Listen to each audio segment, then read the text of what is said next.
Сәлем достар, сіздер Қазақ Топ арнасындасыздар. Бүгінгі видеомызда біз Қытайлардың ең лас тағамдары туралы айтатын боламыз. Солардың бірі ет.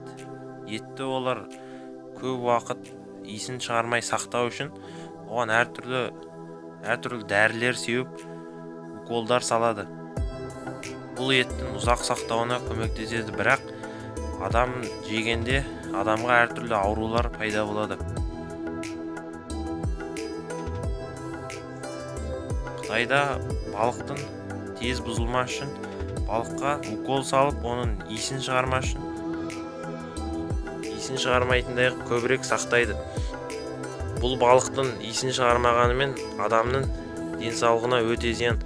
Адамның іші ауырып, ентікпесі басталады.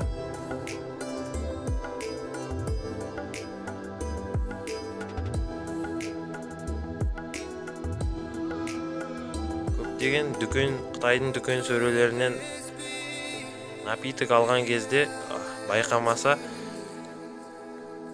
бұл жақтағылардың бәрі бояу болып саналады. Видеода көргендеріміздей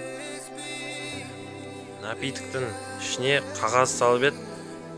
Ол қағазды араластырған сайын бояуының бәрі қағазға сіңіп қалады.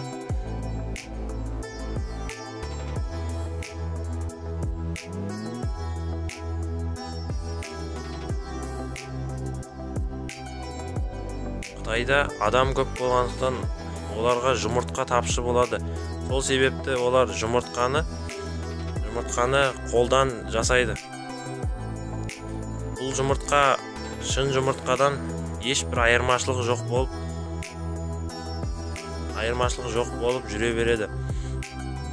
Байқамаса, ондай жұмыртқалар дүкен сөресінде де көптеп пайда болады.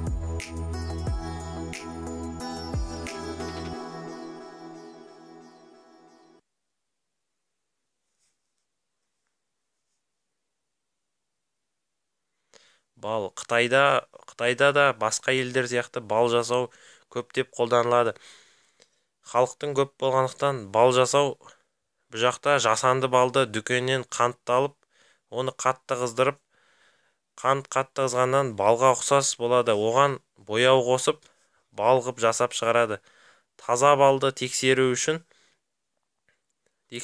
балды қолға, тырнаққа бір тамшысын жақса, ол ақпайды, қалу керек.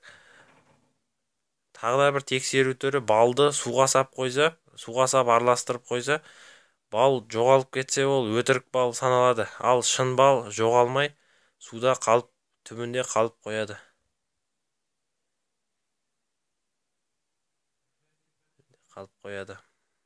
Видео ұнаса, каналға лайк басып тіркеле кетіңіздер.